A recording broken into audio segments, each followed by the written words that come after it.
Welcome to All in One Discussion, the podcast where we discuss everything from movies to shows to music to games to whatever else I feel like talking about.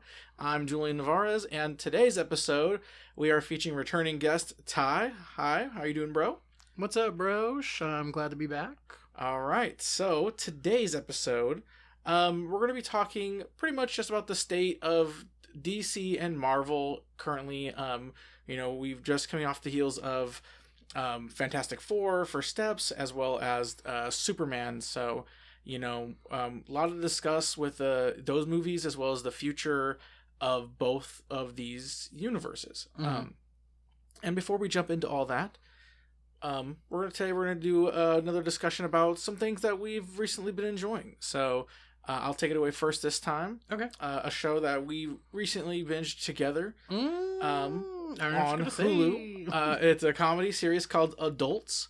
And this show, I had heard about it a little bit because one of the actors in it I used to follow on I think TikTok or something, or Instagram or Which something. one? And he plays Paul Baker. Oh, yeah. Okay. I don't know the actor's name. I don't remember. I don't know his name offhand right now. I should know him because I followed him, but I don't. He's attractive. But yeah, in a weird way, I guess. I can see that. But he did a lot of funny skits and stuff, and he was hilarious. And then I saw him posting about the show and about being in it and whatever. And I was like, oh, that's really cool. But the show itself, I was like, I don't really know if I'm going to like the show, or I didn't really have expectations for it. But we ended up deciding to put it on, and we just put it on, watched it, and honestly couldn't really get enough of it. And unfortunately, it only has 8 episodes, very, very short series at the moment, but every episode is very, very funny. And yeah, we got through it so quick. It's upsetting because I want to keep watching and I want more. I really grew to like the cast. It's a cast of 5 essential main characters. They're all living together in this one of the characters' parents' house, and just getting into shenanigans. And it's way funnier than I anticipated, with a really great guest appearance from Charlie Cox, who obviously is known as Daredevil, is one of the big things he's known for. But in this, he has a guest appearance in a couple episodes playing some teacher character, and he is hilarious. Hilarious. And the whole show has just been literally laughing out loud, tears almost pouring on my face at some point, choking, laughing so hard. And if you have not watched this show, I recommend that you do. It's on Hulu. Please go watch it. I hope more people are watching it. And I want to get a second season pickup. Yeah, that we get more from the show. I'm hoping it gets brought into. I don't know if she'll hear this, but shout out to my friend Shakora. She really was pushing me to watch the show, and that was the main reason why it was even on my radar, and why I even was suggesting it as a show that we watch, because I know her and her boyfriend Will really loved it, and they were like, it's really funny, you should check it out. And similarly, I had seen little previews for it, and I was like, looks alright.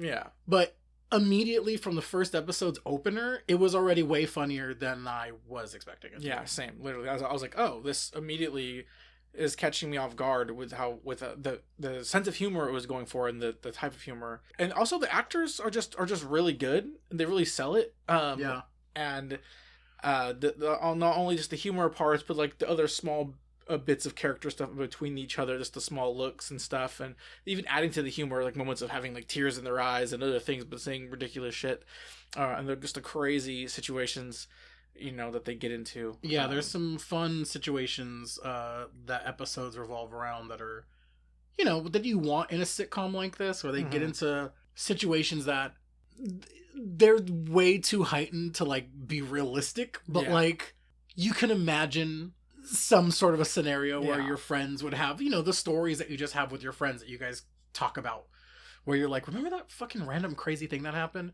It's just one of those shows that does a good job of that. Yeah, and nothing in it felt forced or too too over the top or anything. Obviously it's very ridiculous situations and more of ridiculous reactions to situations, but it all felt believable within what we've been given. But there's been some shows where you watch and you're like, this is just unbelievable, or just kind of dumb that the characters are even doing this or getting into the situation, or that they put themselves here or react to them in this way. But I never got that with this show. It was just funny and believable for what the characters are and who they are. Plus, it's a very diverse group of cast and stuff, something that we don't have, like a lot of the typical sitcom stuff that I watch. This has a lot more diversity, and which brings a lot more interesting situations for the characters to get into and I would say even in the diversity of it, like, it doesn't feel like forced or shoehorned in, or like, no, not at all. Like, oh, we're trying to force this type of character into this plot. Just like they find like more natural ways of the plots involving some of the ways that these characters are who they are. Like there's storylines that kind of like lend themselves to like who the characters are, but like never in a way that just feels like they're just doing it to do it. Like, yeah, feels like it's just part of this like world that they've made for the show. But I highly recommend you go and watch it. It's only 8 episodes. It's a comedy. It's very short. You could watch it in it's really a single day. Yeah. And it's you won't regret it. So just take a chance on it. Sit down if you have Hulu, watch the show. My friend Shakur was telling me today, in fact, that she had already started watching it again. Yeah, I mean, why not? It's easy. You could finish it literally in a day. And it's hilarious. So yeah, that's a good pick. And what about you? What do you got? Something that I liked from this was, well, Hayley Williams of Paramore dropped 17 new songs on her website. I don't know if it's meant to be like an album. I don't know what it's supposed to be, but like, I don't even know what order I was supposed to listen to it in. I listened to it in the order that they were uploaded. But it's a really, really good project. I loved it. 17 songs, no skips. They were all great. And it just kind of solidified to me that, like, you know, and I'm not saying this in a negative way, but just kind of in the way that people are always like, oh, you know, like Taylor Swift is like one of the writers of this generation who's like, you know, one of the best. Like, I don't know why people don't talk about Hayley Williams in that way. Like, she is such a great songwriter, and these songs to me, like, really highlight what she brings as a songwriter, like, both melodically and also lyrically. Plus, she's a great singer. Yeah, she's a package. It's a diverse group of songs. Like, there's different styles in there, but they actually sound cohesive, which is why it could be an album, but I don't know how she's presenting it. But it was only available on her website. I think it's going to be streaming probably on like Spotify, Apple Music and stuff like this weekend, I would hope, like as of the time that we recorded this. It's not even on her website anymore. She already took it down. Oh, dang. I didn't even get a chance to listen to it. But I think that's because it's going to be streaming probably. I really hope, because I really, really want to listen to it, because I love Hayley Williams. But the streets were saying that they're going to be uploaded like 17 singles and not like in an album package. So that's why I don't know what this is meant to be. If it is just meant to be, these are just 17 loose songs that I never knew what to do with, so I'm just putting them out now. Because I've heard that they were all written at many different years. Because people are like, this is about a breakup between her and her current boyfriend who's her bandmate. And I'm like, I don't think so. Because some of the songs, I don't know how legit this is, but somebody on Twitter said that they took the song files and they forged them into a thing, and that it automatically categorized them as 2021. So, like, from a upload perspective, when, like, you know, like a timestamp. Mm-hmm. So these could just be songs that she was writing throughout time and just didn't have, like, they didn't go on any particular project. So she's just putting them out now, and that's why they're not like necessarily in an album. I don't know, but it doesn't matter. There's 17 great songs, and yeah, I'm looking forward to hearing them again.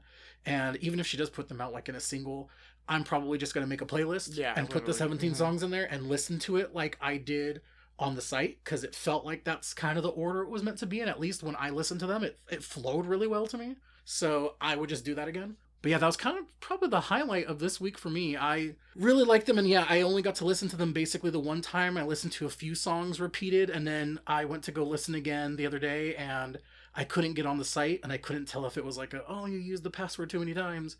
Because you had to use like a password thing to get into the site, blah, blah, blah. But then no, everybody was like, nope, it says that for everyone. Like, she just straight up took them off the site, and it just says, thanks for listening now. So interesting. Waiting for her to say something about it and like release them or something. We'll have to wait and see. Yeah, so I'm hoping that they're going to be streaming, and if so, definitely, if you're a fan at all of her and Paramore, then you should give those songs a listen. I definitely will. I'm definitely a huge fan. Yeah. I just haven't had a chance to go do it, and then fortunately it's already gone. So hopefully it comes out soon. It is a great get in the car and go for a drive kind of quote unquote album. Well, with our highlights of the week out of the way, let's jump into the alphabet challenge, all-in-one alphabet challenge. Here we go. Round 2, B's.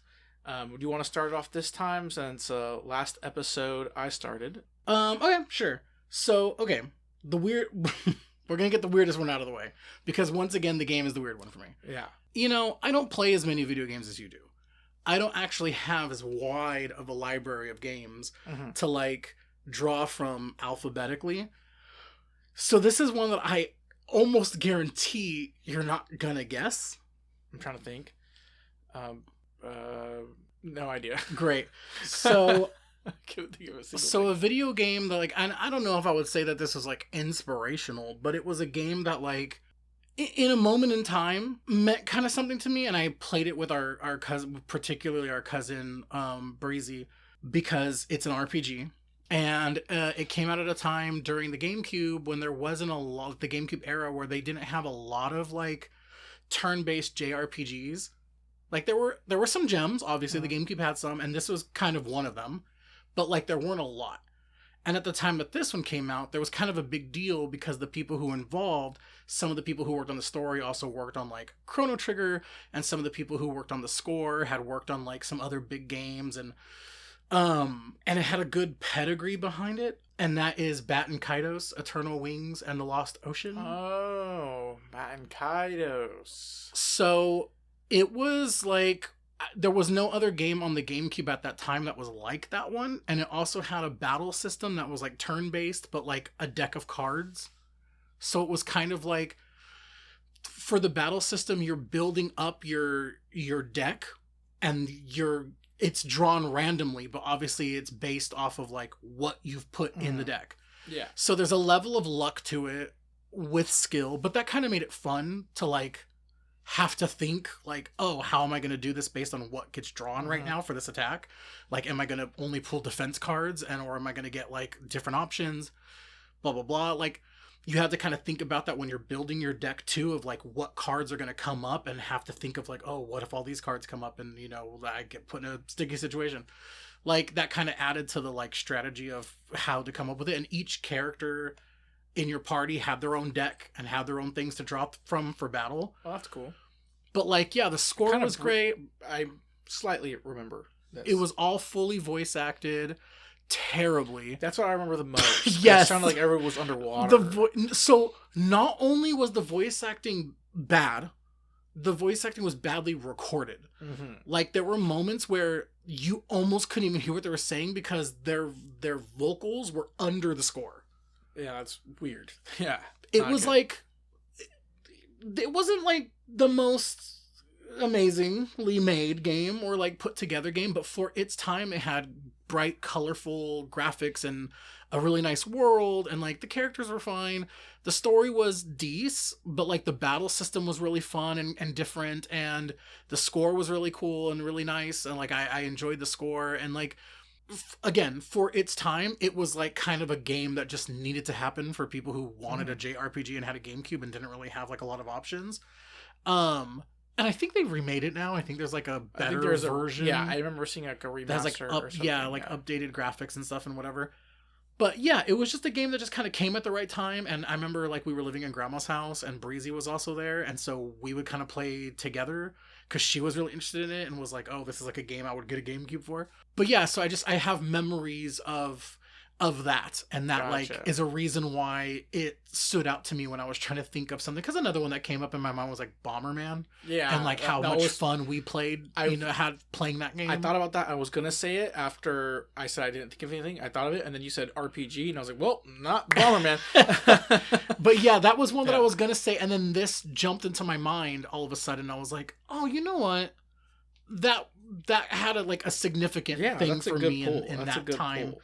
Yeah, so that would be my game choice. My game choice. Any guesses? You want to give a guess for B? Yeah, I think you've probably seen a video. I might have mentioned BioShock. I don't even know if you played that. I've played BioShock, but no, that's not BioShock. But Batman Oh, okay. Arkham. Duh. I should. Yeah. All right. The Arkham series, but Fair.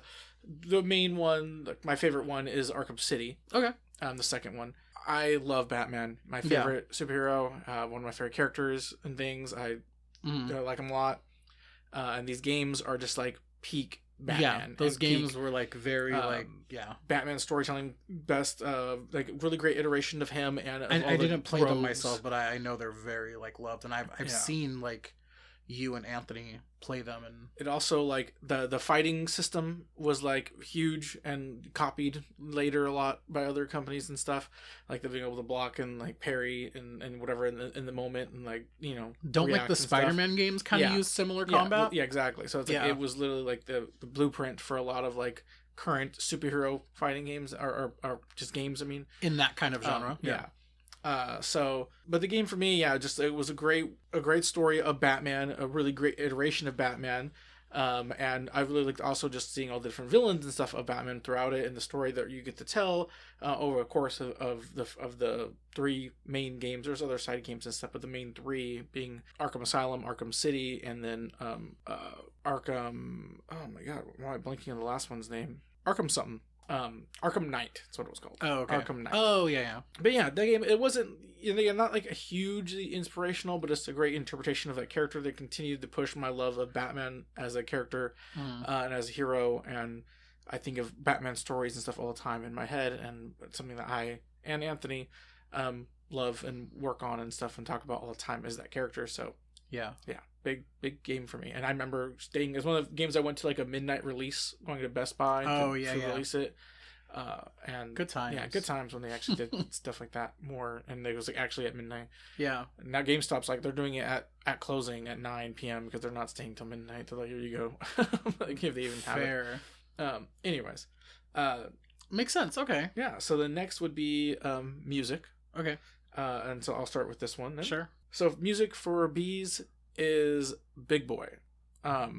Again, half of Outkast. And not only is Big Boy, I think, a great rapper, I think he's a really overlooked rapper for some reason, and really under the radar as far as like people talk about like rappers and like, you know, in the game and like tops of lists and stuff like that. And he's somebody who I think deserves to be, you know, in the conversation, just like Andre 3000, who's often discussed in these topics, but Big Boy's never really put it in there. And I think that Big Boy, not only as part of Outkast but on his solo career, has made some really amazing albums and songs, particularly his first album, Sir Lucius Left Foot, Son of Chico Dusty. And then his second one was also really, really great. Second album was good. It's Vicious very Lies, eclectic and does interesting things. Yeah, Vicious Lies of what is this? His titles are so I don't know. I don't remember the second, but I really remember the first one because it's just fun to say. But yes, but the he really likes to experiment and work with people that other rappers and the hip hop people just don't work with, like a lot more Vicious indie. Lies and Dangerous Rumors. Something like that. Yeah, and you know, he's a frequent collaborator with like Fancygram, which is they're like a really cool like indie rock group. Are they indie rock? Is that what do you call them? It's Vicious Lies and Dangerous Rumors. And yeah, they're like indie, like alt sort of, electro, rock pop. Yeah, but that, you know, he works with them a lot. They've had an album together, but he's also worked with them a lot. Little Dragon. He's worked with Waves. Yeah, that second one is the one where he kind of like works with a lot of them. Did more like experimenting with that type of like music. It was like the first. I think the first time I ever heard Janelle Monáe was on his album, the first album. First time I ever heard Janelle Monáe was on the Idlewild soundtrack. And then I probably heard her on that too, I guess. I didn't realize it was her that was on that. But the first time I remember being her, at least, was on that album. And then obviously her stuff came out around then too. Her first album. Yeah, and which Big Boy was on on, you know, one of her albums. So he just has such a smooth flow and like a ability to rap on like any type of beat. I don't think there's a beat you can give Big Boy that he wouldn't be able to flow on and sound good on and rap on. And he's just really, really talented. And so that kind of versatility, that kind of ability to adapt and also just be pushing the boundaries and trying and experiment and do cool new things is something that I just really admire and really love about him, and that's why Big Boy is my choice. Makes sense. Yeah. That's a good choice. I for musical artist went with Bjork. That I could have guessed that one. That makes sense. Mm-hmm. Like literally, there was like nobody else that came right to my brain, and that's because kind of like at the time when she came out was a time like when I was kind of discovering like what music I was into myself, because obviously I was a kid, so I listened to whatever other people played, you know, in the 90s, and I had a pretty wide range of taste as it was, like lots of different people in our, like literally our mom, our grandparents, our dad all listened to different types of music at that time, so I was listening to a lot of different things. But then the MTV generation and, you know, watching music videos and discovering things for myself. And as you know, with me now and my taste in movies and shows and music, I like things that are weird. I like things that are like different, that don't feel like other things. I like stuff that's more experimental. Like I really respond a lot to that. And that's one of the things I really loved about her and her music videos, which is they're tied together because I didn't hear her music without seeing her videos. Like I discovered her through MTV, through her music and VH1, like her music videos. And her music videos were always so creative and inventive, and like they captivated me like visually, but then also like her voice didn't sound like anybody or anything else. The music that she made didn't sound like anything or anyone else. And like Bjork is an anomaly. And like I really was just like so into the fact that at that moment I hadn't heard anything like that before, and I loved it. And the fact that she was kind of polarizing and that there were people who didn't appreciate that, obviously, like it made me like her more. So I was just like, I mean, she's an artist for me. And she's like in her 50s or something now, and she's still making music, and she's also like a DJ, and she tries to promote other up and coming artists who are like lesser known on the scene and tries to like boost them. And she had that album, right, that I remember I really loved, that was like made entirely with mouth sounds. Like the whole album, instead of using like instruments. Yeah, that was the Medulla album that had like Oceania on it. And yeah, that whole album was like a cappella, where it's like all of the production, all of the quote unquote instrumentation, it's just a choir of people making the musical sounds with their mouths. Like it's all a cappella. It's none of his actual instruments. And even if they did some like mixing with like you know, editing or altering with like the sound, it's still voices though. Like they wasn't using like instrumentation or electronic beat. It was like just which like is just, their voices. You know, very interesting and creative and unique. But she was always like thinking of things like that. And then of course, unfortunately, she wanted to take a little bit of a detour into acting. She did a movie called Dancer in the Dark, and it was a musical, and she got an Oscar nomination for it, which is where she wore the infamous swan dress to the Oscars that got parodied a lot in time. And like later when the South Park guys were nominated for their song from the South Park movie, one of them wore the swan dress to the red carpet. And the other one wore J-Lo's famous dress. That's the South Park guys. But like that song that got nominated at the Oscars, I still listen to that song all the time from that movie. And for the longest time I hadn't seen the movie. And just earlier this year, I finally watched it because it was on the Criterion Channel. And she was really good in that, like as an actress, and the songs that she made for that movie are like still very her, but like they sort of fit the fluidity of the movie. Like it's just very interesting. But like, yeah, she's somebody who's like very influential in terms of like experimental artists out there. I really feel like she was an artist who made a huge push for people to think outside of the idea of genre and like staying in one lane and mixing different sounds from different genres and things together. And I credit her as being somebody who was a big part of like pushing music to kind of where it's at now, where I feel like there is a lot of music that's hard to define as one genre. Yeah, like that's true. And I feel like she did a lot of that. So yeah, she was a big one for me.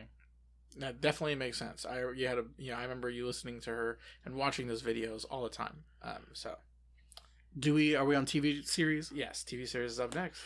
So, speaking of Batman, I went with Batman the Animated Series. Oh. Interesting. Batman's my favorite comic character as well. And my love of all things Batman came from the Batman Animated Series. Batman the Animated Series. A big reason for that was because at the time, it wasn't like other kids shows, quote unquote kids shows. There were kind of darker themes. It didn't talk down to kids. Like, it was very the comic books. And also, obviously, that series invented Harley Quinn. And but his rogues gallery of villains and, everything from, Mad Hatter and the Riddler and Man-Bat and, Harley Quinn, Joker, they're like this wide range of villain characters, but also the story that it told. And like I said, it kind of went to some dark places sometimes, and it didn't talk down to kids. Like it told smart storytelling, and Batman had to be smart. And as people say, he was a detective, and he was always using those skills in that animated series. And just the look of it, the voice acting was really great. The all those voice actors that they had on that show, everybody was memorable, and they really stood out. I still can hear their voices in my mind when I just think of the character. I can hear what that animated series voice actor sounded like. Obviously Mark Hamill's Joker was, and then of course, oh gosh, he just passed recently. Kevin Conroy. There we go. Thank you. Yes. And in Burbank, they have a big statue of Batman in front of the Burbank 16 Theater, and so when he passed, a bunch of people came and put flowers and things around there for him, and so and yeah, a lot of people, when they are like, oh, who's your favorite Batman? There's a lot of people who are like, yeah, he was my favorite Batman. Yeah, him and Mark Hamill were the voices of Batman and Joker in the game, the Arkham Asylum games. That I mentioned. Yeah. And so that series really sparked my imagination. So much of the things that I thought about, or little stories that I wrote or whatever, a lot of things were inspired somewhat by the writing of that animated series. That's definitely where my love for Batman probably started. It's where my love of Batman started, and because I saw the animated series before I saw any of the live action movies. The Tim Burton live action movie had come out before that animated series, but I hadn't seen it until after. And then yeah, I've watched every Batman movie since then, for better and worse. And it, for me, it really did start with that series. Random shout out before I jump into what my TV show is that the creator of that Batman animated series did a new Batman series because they asked him to revive that series, and he said, no, that series is done. I'll do a new one, but I'm not going to revive my old series. That series is done. I'm not going to do that. But I'll make a different one. So he made Batman Caped Crusader on Amazon. It's got one season so far. Season 2 is in the works, and it's really, really cool and really, really good. And I highly recommend it if you haven't seen it. Check it out, because I have not checked that out yet. Definitely worth a watch. It's really cool. I really like. It's set in a 50s, 60s era. It's got a different feel, and a very interesting interpretation of all the characters. They do interesting little twists and turns with the characters and how they portray them. And there's also some interesting random relatively unknown rogues gallery members thrown out for the first season as villains and stuff too. So very fun, very cool, good time. And yeah, it's not like a kids show or anything. It's definitely just a show. It's a good animated Batman. Also, Batman the Animated Series banger opening theme song. Oh yeah, for sure, iconic. So my TV show, I cheated, but I have one, but I have three. But Big Bad Beetleborgs. That's Triple B's, of course. No, that's a memory. That's definitely not my favorite. Most was that real? Show. We'll never know. It definitely was. I actually recently saw people talking about it on something, and I was like, oh my god, a reference that's so to funny. Freaking Beetleborgs. But my favorite show of all time, and definitely one of the biggest influences on me, is Buffy the Vampire Slayer. Of course. And I was going to put that, but I figured you were going to. So that's why I went with it, because if I were being real, that would have also been my choice. But I knew you were going to say it. Of course. So, of course I had to say it. It's my favorite show. I love it so much. And I'm sure everything you're about to say, I will say I co-sign. So, I mean, this show is just hugely influential to everything, in modern writing, especially with TV shows and even movies and stuff. And that inspired me. The entire CW wouldn't exist if it weren't for Buffy the Vampire Slayer. And it's a big inspiration to me, and me wanting to write things, and because of how it handled itself and the storylines that it went through. I loved the overall character arcs that we get of the characters. I like the lore that we get introduced to. I love the acting of the characters. That's why I love Sarah Michelle Gellar so much. The show just did so much right, and honestly, it's not a perfect show. There's definitely like some seasons are definitely way better than other seasons. There's some seasons that aren't as good. There's definitely some plot lines that don't work. There's some actors that are like not as good as the other actors, particularly like some guest people or like season regulars that joined for a little bit. I'm looking at you, Riley. I was like, I literally was gonna say that. But this show still just will always hold a really, really special place in my heart, and that's why it's my favorite, because it might not be perfect, but it's a perfect show for me.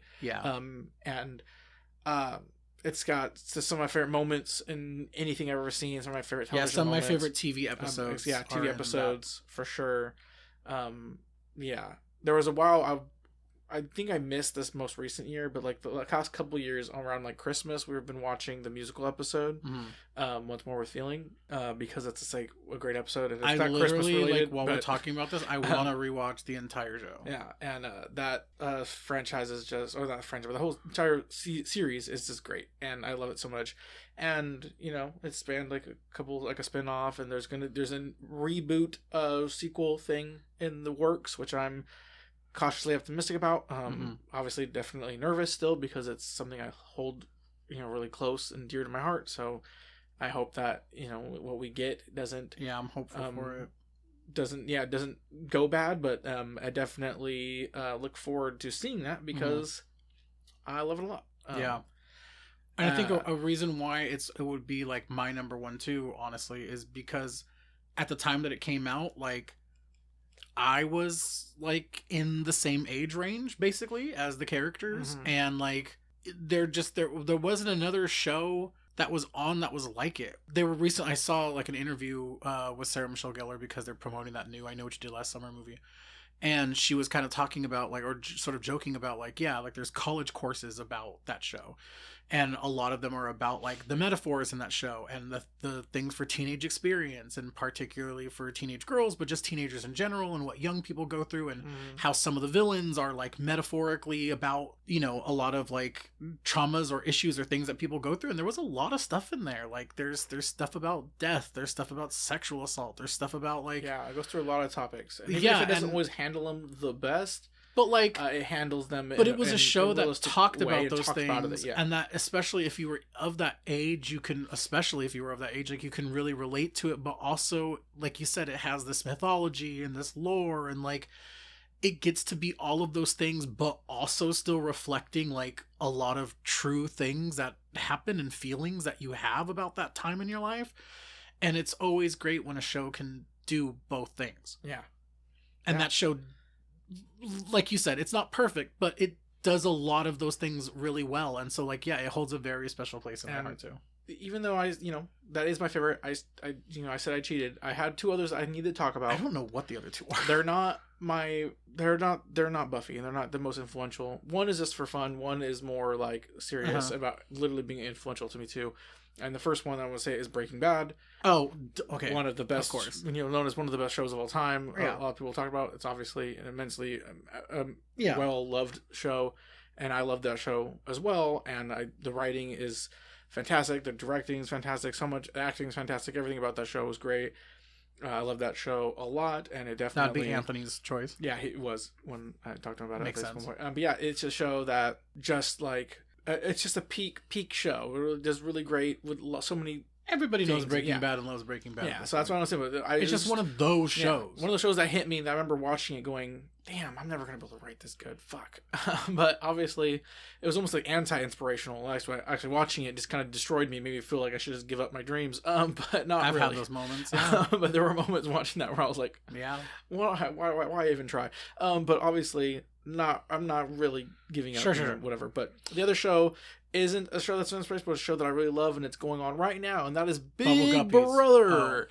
I love Big Brother a lot. It's a big, huge part of my life every year. Good or bad season, it doesn't matter. It's a big part of my life and forever will be. And it's on right now. Yeah. Not literally, but like we're in a season. Yeah, we're in the middle of a season, season 27. And yeah, I've run my own little fantasy league now too with Big Brother, which you're participating in this year. Part of. And yeah, it's a big show for me. It's a lot of fun, really great reality TV. Yeah. And yeah, just had to talk about it since we're on bees. Yeah. But movies. Movies for me, the one I chose is Black Panther. Fair. And I picked Black Panther because it's relevant to today's discussion. Yeah. But I picked it because obviously it's a movie with a lot of impact in general as well. But its influence on me, particularly one, it was the first date I went on with Sarah. We went to see Black Panther.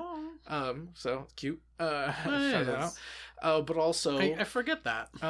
Black Panther really just like, I really love the world that they build in that, like the Wakanda, and seeing it, and it's something I'm still really excited to see more of, and I like what they did with it and being able to see it brought to life, in live action. This is a good example of what we talked about last week when we were talking about like a Zelda movie, and that somebody would need to really make that world feel like tangible and real.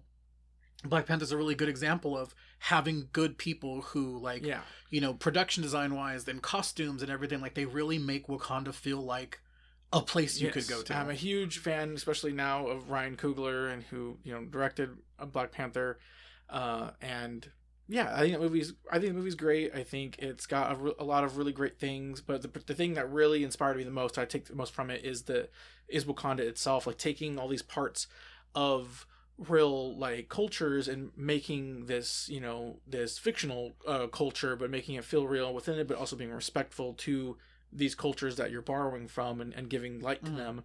And they do something similar in the sequel with Talokan. So I really like that, and I really want to be able to do that too when I start getting to storytelling and stuff in my own creations.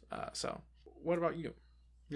So my movie, obviously I had a lot of things that I can choose from, but I was like, which one had like I want to try to stick with the actual, directive and something that actually had like an actual like inspirational thing to it, or an actual impact to it. And so I went with Brokeback Mountain. I mean, as the people may know, I am a gay.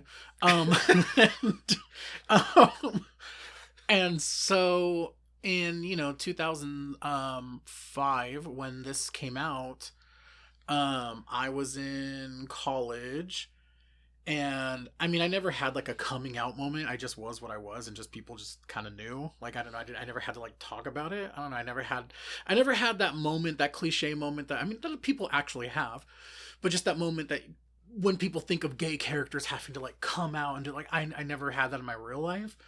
But like, still, there was a weird part of me that, you still kind of have that fear, especially when you hear people talk about things a certain way, and you're just like, oh, well, then you're gonna like respond negatively to this, apparently, because you're speaking negatively about it. And I know that I'm what you're speaking about. So makes me feel uncomfortable then. And we had family members who made me feel like that. So when I watched this movie, I didn't want to watch it with anyone, because I was afraid of what their reactions would be to it, and that it would make me feel bad about myself, because I just didn't want to have to deal with that, and I didn't want that also to like ruin the movie. And at that time, Heath Ledger, and you already know this, he was like a huge muse for me. Almost everything that I wrote at that time any story, script idea, most of the main characters, I would picture him playing them because he was just my I did. And he was my favorite actor at that time. And even though he's gone now, he's been gone for so many years, he's still one of my favorite actors, even though just from what he was able to do up to the time when he passed, when he was only like 27. And it's crazy to think that he only made it to 27. But this movie, I still think is his best performance, period.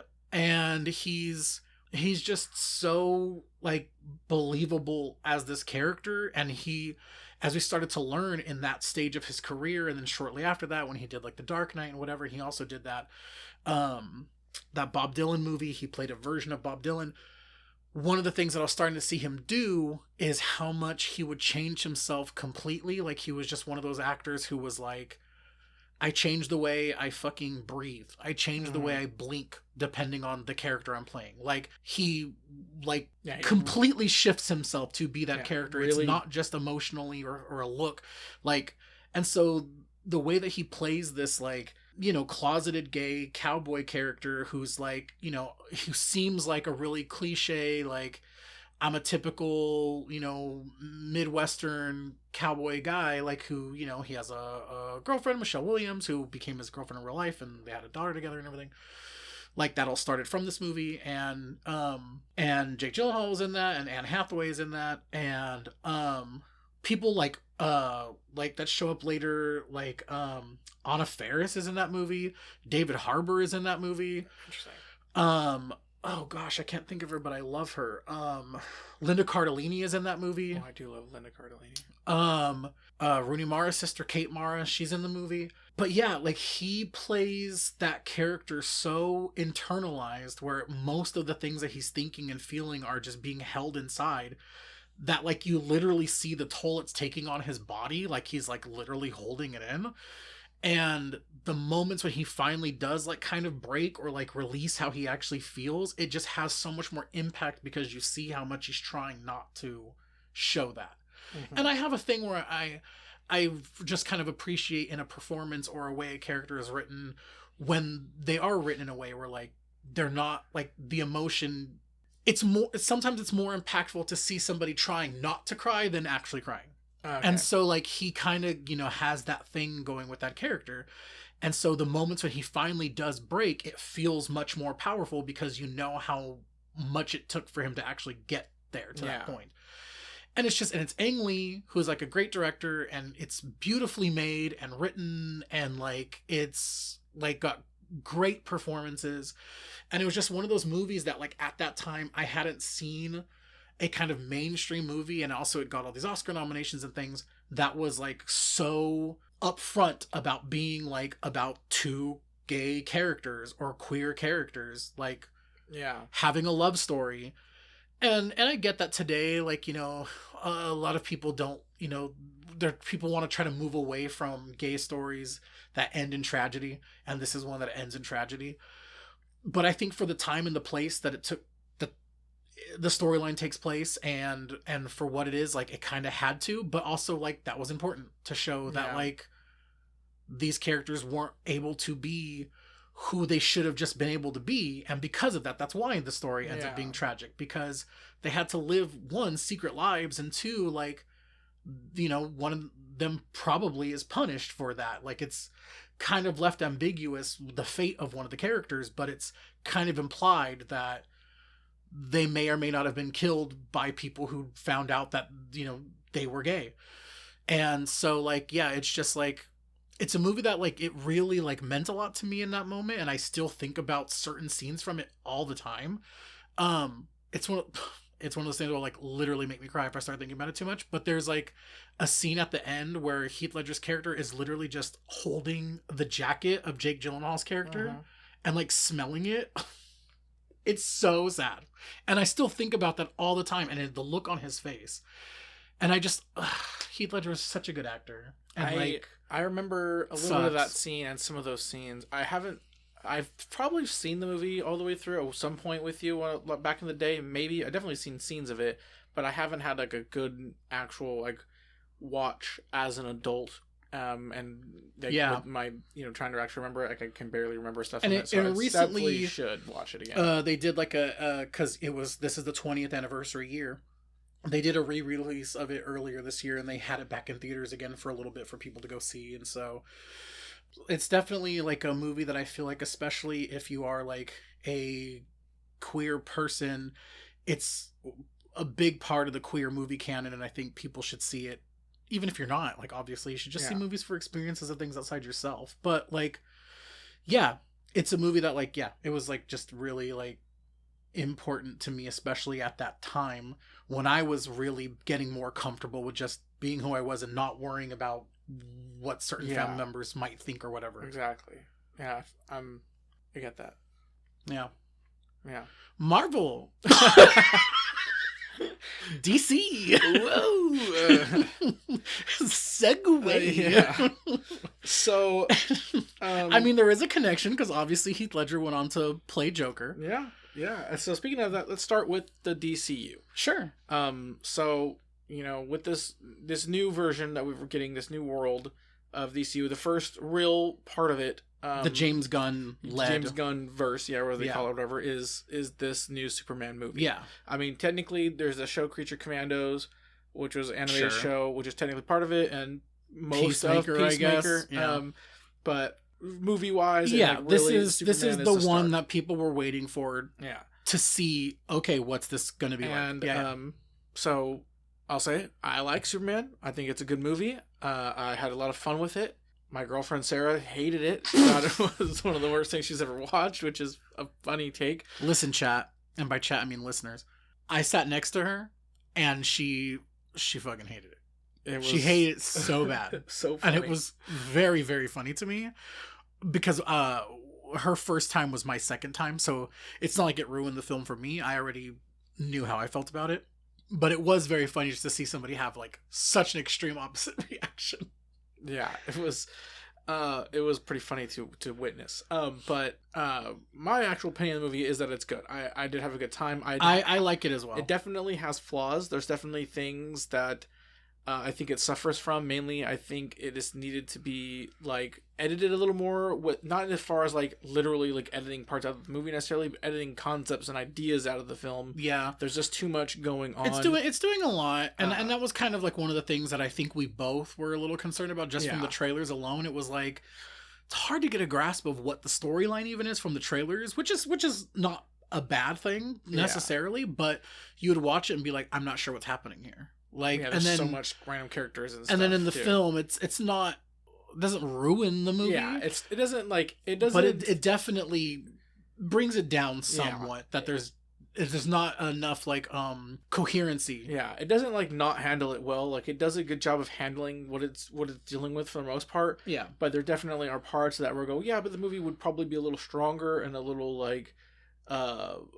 you'd probably be able to like enjoy the vision more if some of those things were taken out or edited down, just like some of the small side characters or not even characters, just random like cameos or background stuff was like a little less, in my opinion. That's fair. But I do say personally, like I really like this version of Superman. I really like David Cornsweet. I think he does a really great job as Superman. Yeah. I really was a fan of this Lois Lane as well, and I liked their dynamic. Me too. Was that Rachel Brosnahan? Easily my favorite Lex Luthor, my live action on screen Lex Luthor. It's not a hard bar to reach, but I think... Well, I mean, I haven't seen like Smallville, and I know a lot of people love that Lex Luthor. I haven't either. But like from the film versions, yes, this is definitely the best. I would say he's actually my favorite version, even though he's not like the Lex as we think of him. Like he's not like Justice League. Animated series Lex, he's not, he's not the Lex Luthor I would want to see necessarily, but I think that's what fair they too. Did. I did like what they did with him and how he fits this version. Nicholas Hoult did a good job because he was the one I was probably the most apprehensive about as far as the casting goes. When I heard it, I never once looked at Nicholas Hoult and thought Lex Luthor. But fair. I think he does a good job, and especially with this version of Lex. So yeah, overall, good movie. I enjoyed him too. Now, James Gunn is approaching things differently than Marvel, where they're not like trying to stick to like a more like cohesive timeline. It's like, hey, these are the projects we're working on. Whatever one makes headway first becomes a movie first. And there's not like a big timeline on that because there's not a set timeline. He doesn't mind if things come out of order. He said it would be can be more like Star Wars where things are out of order. He doesn't mind that as long as the movies are good and they're cohesive themselves and they're gonna have different tones and different approach to things and not be like all kind of samey like Marvel typically has been. We'll see how that plays out and how that works out, but with that being said, the next movie is I think supposed to be Supergirl. Coming out in summer next year. Which, I mean, spoiler alert, if you haven't seen Superman, we do get a little bit of Supergirl. Yes, we get a little cameo. At the end. Played by Millie Alcock. And I think if that's a hint towards what they're trying to do with that character, I'm intrigued. I like the idea. It was a funny bit, and it was a funny But I kind of like depiction. The idea of somebody who has the same sort of power set, but is like a messier, younger person. Like, I kind of like that. Yeah, not wanting to be like seemingly has no intention of being like a hero at this point in time. Yeah, and I don't know if the movie's even gonna have her be a hero. For all I know, I think I heard some sort of like space adventure scenario here. I don't know much about it, but I did put some stuff about it. So the director is Greg Gillespie, I think that's how you pronounce it. I don't know how to pronounce that name. Yeah, I don't know. What have they done? Do you know? Yeah. What have they done? He did like I, Tonya. I think he also did Easy A. Okay, interesting. And it's written by Anna Noguera. Probably mispronouncing that as well. Don't know. Yeah, I'm not sure who that is. But either way, those are the writer and director. Fine by me. Don't know anything about them too much, so that doesn't give me anything to go off of here. Some as well as the actors. I don't really know much about the people that are cast in this. So I know that David Krumholtz and Emily Beecham are playing her parents. Okay. Interesting. And that there's going to be some sort of cameo. I heard it's more of a cameo of Jason Momoa as Lobo, but he's not like a main character or anything. It's going to be like a appearance. To set him up for whatever they do. Which I'm also interested to see how that's going to work, just knowing like he's not this universe's Aquaman, but Aquaman wasn't that long ago. Yeah. So I'm kind of curious to see how literally in Peacemaker. How that's gonna how that's gonna feel. Yeah, it's gonna be interesting. We'll see. Yeah, if it's gonna feel like it doesn't fit, or if it's gonna be like done really well. I don't know. Yeah. I think like I can see him as the character. I think he fits to play Lobo. Yeah, and he really like pushed for this. Yeah, and he really wanted to be somebody earlier, he really wanted to be. Yeah. So it made sense. Yeah, that's happening. But okay. So it's really all I know about this movie. I imagine we'll be getting more about it soonish, since it's not too long from there. It's the next thing that they have coming up. Yeah. Outside of like obviously, Peacemaker season 2 literally starts like in August. So like right now basically. Like I think it comes out in the next couple weeks.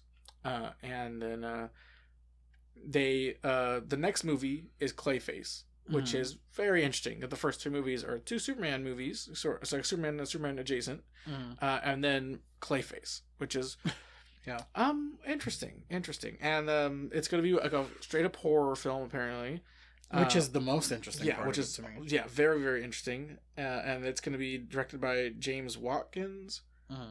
What has he directed before? Do you know? I'm not sure, to be honest. Okay.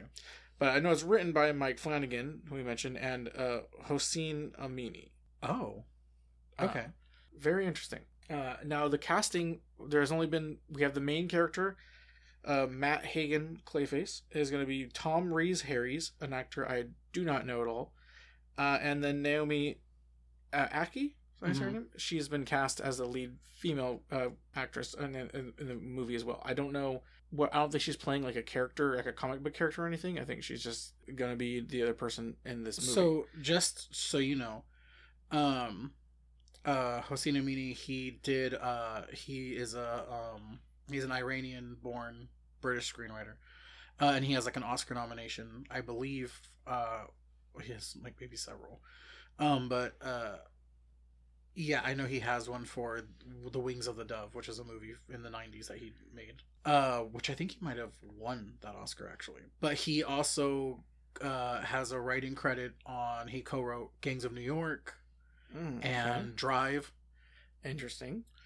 So yeah, and as far as TV series goes, his most recent thing that he had worked on was the Obi-Wan Kenobi series. Interesting. A lot of interesting different things. So... And what was the name of the director? James Watkins? James Watkins. Okay. Yeah, him I'm not familiar with. Like, I was meaning I knew. But yeah, I don't know James Watkins. Oh, right. He did that movie with Daniel Radcliffe, The Woman in Black, and then his most recent thing was he did the remake of Speak No Evil, the one that has James McAvoy. Okay, so he is a... And he does, like, some horror stuff. Okay, so which makes sense that it's a horror thing. Mike Flanagan's working on it. Mm-hmm. Okay. So cohesive. So it seems... Well, because, see, in my mind I was like, horror, in quotes. We'll see how horror it actually is. Yeah. But this seems like maybe it really is. Like, that's actually really the tone that they're going for. And, yeah, and that would be interesting because... I mean, we don't really have a lot of comic book properties that go in a horror direction. I mean, I know they kind of propped it up that, you know, on the Marvel side, that, you know, Doctor Strange and the Multiverse of Madness with Sam Raimi, that was going to go in a horror way. And somewhat, yeah. There's some influence, but it's far from And it has some of Sam Raimi's kind of touches to it here and there. But this seems like maybe they really are trying to like actually lean into that vibe. Like that's really what they want the tone to be. And as you were speaking to, this idea that James Gunn has for this universe isn't dependent on like cohesive in tone to each other. That he just wants them to be good movies in and of themselves and what they're doing. I mean, that kind of proves like that's sort of what they're doing, especially with, like you said, it's interesting that it's going to be Superman, Supergirl, and then Clayface, and the different types of tones of these movies too. Yeah, that's they're doing something different, that's for sure. And I don't mind that. Yeah, I'm actually excited for it because I like this approach. And obviously, there's characters that I want to see. There's movies that I want to see get made. But at the same time, if they're not finding or writing or getting a good script out, then don't push it because. I mean, we keep getting these Marvel movies where, like, a lot of them end up being half-baked, multiple writers falling in and out because they can't get things right, but they have to put it out because it's part of their next step in the process, and they're rushing things, and then it's a lot of putting the cart before the horse, for sure. So, with this, I'm hoping that we just get good movies, solidly. Or at the very least, like, a movie that looks like it was that person's vision, and it wasn't touched by a million corporate fingers who it just doesn't feel like super pulled apart and edited and put together weird, and it's just like, oh, this is like a movie made by people who, and no other influences or reshoots. Like, reshoots happen, but like extensive, half the movie reshot and rewritten after it was filmed. Because an algorithm said we don't like this. I'm hopeful in that sense. The other big thing that they have actively being worked on in the DCU is the Lanterns show, right? For HBO Max. Now, this show is the main characters are going to be Hal Jordan and Jon Stewart, played by Kyle Chandler and Aaron Pierre, with obviously Nathan Fillion reprising his role as Guy Gardner in some sort of side role. I don't know how much he's going to be in it, but he's going to be in it. And then they also cast Kelly MacDonald as a sheriff of some sort, and that's also going to be a prominent character because there's some sort of like murder mystery situation kind of going on here that they're investigating. She was on Yellowstone. Oh, okay. And she was in the Denzel Washington movie Flight. I want to say that was like the first thing I ever saw her in. So this show is going to be show ran by Chris Mundy, who what have they done? They did True Detective season 4. Oh, okay. And wait, hold on. Who was the actress? Kelly MacDonald. Just kidding. She's somebody completely different than what I thought. She was in No Country for Old Men, and I really liked her in that. Oh, he show ran Ozark as well. Oh, okay. Ozark, True Detective season 4, and he wrote on like Criminal Minds and Bloodline. These are all and things like that. Bloodline? So he wrote some episodes of it. Yeah. So this is like very much in the crime mystery sort of genre. And then Damon Lindelof is helping produce and as a being a consultant on it. As well as Tom King from DC Comics, who's written comics and stuff. So those are the people that are like producing and consulting with them. Okay, it's got a good group of people.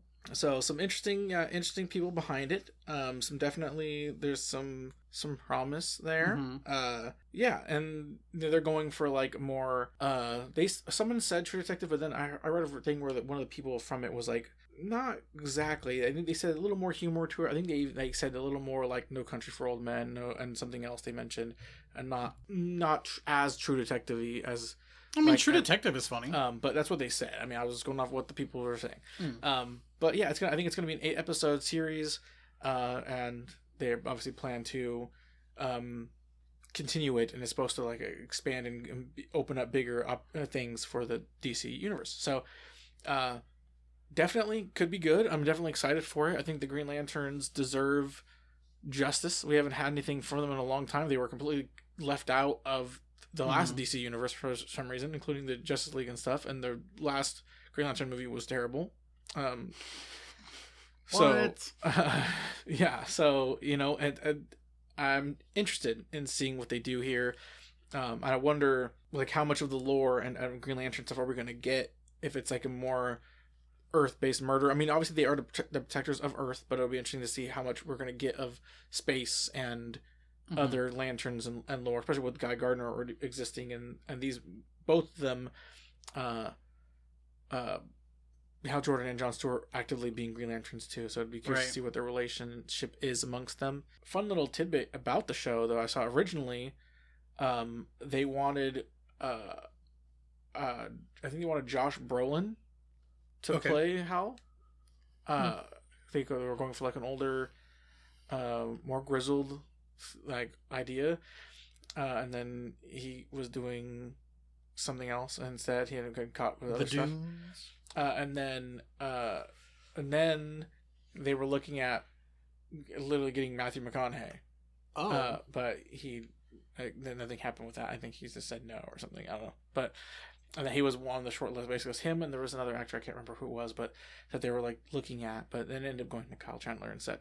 But not their original idea. But it was funny that they had this True Detective look, and they were like, "Yeah, let's just straight up get Matthew McConaughey from the first season of True Detective." But I mean, maybe that's why he didn't want to do it. No, which would make sense. And honestly, it's probably also like I don't know how much he wants to be committed to like a series. Yeah. I think that was one of the actors' problems, that they just didn't want to be tied down into being like. I mean, and Kyle Chandler has done a lot of TV shows. So yeah, but interesting. So, I think that show has a lot of promise. I think the DCU in general has a lot of promise. I'm really hopeful. This movie, Superman, wasn't like a home run or anything. It wasn't like, oh shit, like this is like the best thing ever, but very solid start, very good start, and something that makes me very hopeful for the future of what we're doing here. So I would agree with that. I would agree with both of those sentiments. Like, it obviously wasn't a perfect film, but like I liked it in terms of the tone and the characters, which was the most important part to me. I really feel like they got this version of the characters right, and the tone of it I really liked. And yeah, I mean, as messy as it kind of could get plot-wise with too many strands of things going on, like, I do appreciate that they wanted to kind of jump into it and do some world building and like try to, show what they want this to look like. It's very much comic booky. Yeah. And I do like that. Like I like them building on that idea. They're not afraid of where these stories come from and just putting it all out there. Wild concepts that I think other previous iterations have been scared to do, like Crypto, or even having like a big Fortress of Solitude thing, and all these things and stuff that they're just like, no, we're just gonna full lean into, and bring to life. I kind of feel like that's sort of the vibe, in a general sense, with the way comic book superhero movies are going right now. Is they're trying to lean more into letting them be what they were, comic books, and like just come to life. Like, let them be pulpy, let them be, everything doesn't have to be super serious and grounded. Like, that is so overrated to me. Like, especially for a character like this who's just not meant to be that. I appreciated that they didn't go that way at all. Like, they went way more into the opposite side of things, and I think it works for this version of the character. And yeah, I think it works as a good, first step towards whatever they're trying to build, even if they're going to have different tones and different things. It did make me more hopeful for what they're going to do. And I agree. Yeah, I'm definitely hopeful. Now, the other group here, Marvel, we have 2 movies this year came out. We had Thunderbolts. 3 movies came out. Because Captain America was this year as well. I forgot about the movie. So yeah, 3 movies came out. Mm-hmm. We had Captain America, Brave New World. Yes. Thunderbolts, Asterisk, and then we had the Fantastic Four First Steps. Jinx. You owe me a Snickers. I hate you. So 2 of those movies were good. So I didn't. Well, don't bury the lead. I didn't hate Captain America. I kind of did. I understand. I know there are people that did. I thought it was pretty just mediocre.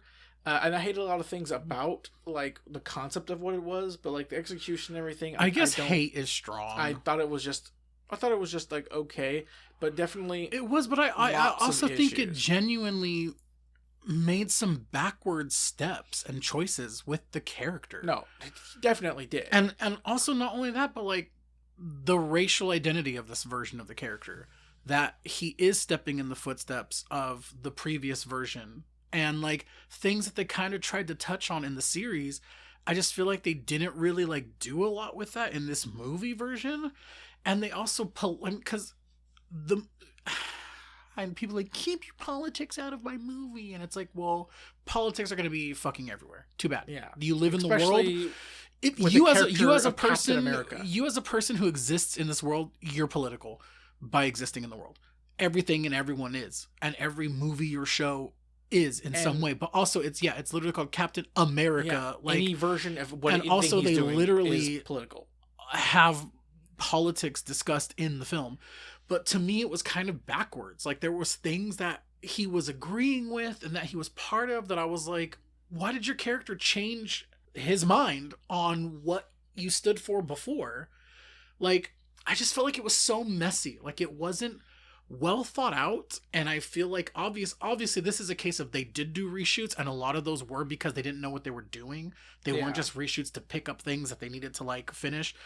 They completely changed things, and they did all kinds of stuff, and like casting after they've already filmed shit, and like I think that's very it's very clear. It had a lot of issues, but like, it just did not really work for me, and there was a lot of stuff about it that I really just didn't like. Yeah, I think the plot maybe quote unquote hating it is like a lot, but yeah, it was more than just boring and mediocre. Like, I do think there's genuine things that they did that I was like, that was a step backwards to me. Like, that was going in the direction of bad. The more I thought about the movie after I had seen it, the less I was liking it too, just because the concept of it, and I was just really bummed because I like Sam Wilson and I like him as Cap, and I really felt like we got there and we earned it in The Falcon and the Winter Soldier. More than he didn't even need to earn it, really, but we really go through that. No, but I get what you mean. Right. And then for him to get his own movie, but then it not really be about him. He has no growth or character development in this film, really, and it's way more just focusing on Red Hulk. Which it's like, this is his first film. Yeah, like, that's why my biggest issue is that the first film of this Captain America, we don't focus on him at all as a character. It's really more about Thunderbolt Ross instead, and other things, and it's just is a bummer. Yeah, it's just a distraction from what the movie could have been and should have been. And it wasn't like a great start to the year for Marvel. Yeah, and then Thunderbolts was a surprising good movie. Like, I didn't think I'd like it as much as I did, and it's not like it's not like amazing or anything, but I think it is really good, and I think the team dynamic in there works pretty good, and I think the actors are really, like Florence Pugh's like really doing a great job of carrying this movie too. Mm-hmm. But the introduction of the Sentry is very interesting and portrayed really well, and I think it's a fun movie, but it's also got some interesting serious themes, and it's a little on the nose with them, but it does still a good job of showing them and having an emotional connection you build with these characters. Yeah, unfortunately, it didn't do well financially, like in the box office.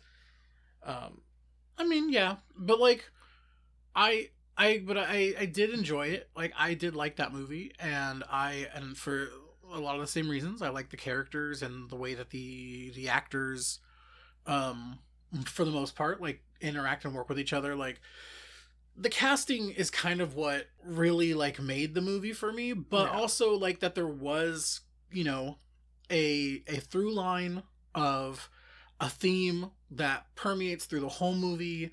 It's there from the beginning. It's like it's literally from the Florence Pugh, Yelena opening like dialogue from her and her voiceover, and to where it ends up going at the end. Like, you know, there's a coherent theme throughout that movie, and I think that ties in nicely to the character, but also kind of speaks to a larger thing, and I appreciate that about it. And also that, like, as far as Marvel movies go, it was kind of a like a little bit of a lower stakes, a little bit of a like, you know, this wasn't like, oh, I mean, it could be a world ending technically, but it wasn't presented that way. Like, this wasn't some sky beam, you know, a giant thing is happening. Like, it was much more focused on the characters and kind of a bit of a smaller thing. And even in a visual sense, like, this wasn't like their biggest budgeted movie. It was kind of a little bit more scaled back, and they also tried to do more physical and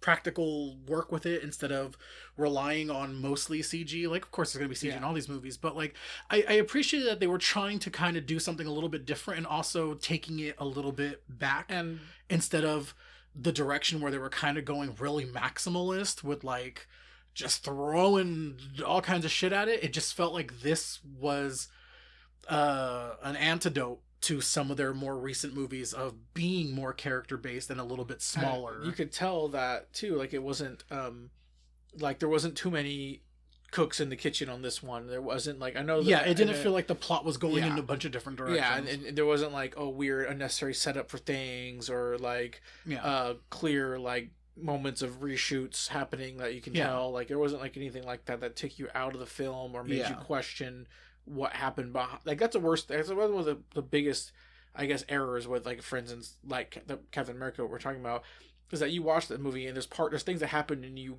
think about the technicality of what the movie went through in being filmed while watching. You don't want to be pulled out of the movie to go, what were they doing when they what kind of weird reshoots or messed up shit happened outside of the actual plot of this movie for me to think about that. Like, I want to be immersed in the movie and not thinking about the making of the movie while watching and Thunderbolts kind of being a lot more character based, it was easier to get pulled into it because they allowed the leading performers, you know, in particular, like you said, Florence Pugh, to like guide you through the story and let them, I mean, you know, act and like be the character and let that be the thing that you're going on the journey with.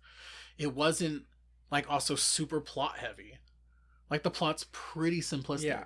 Which is like, it's good. It's refreshing and good for this to have that, you know? And I thought that was like pretty solid.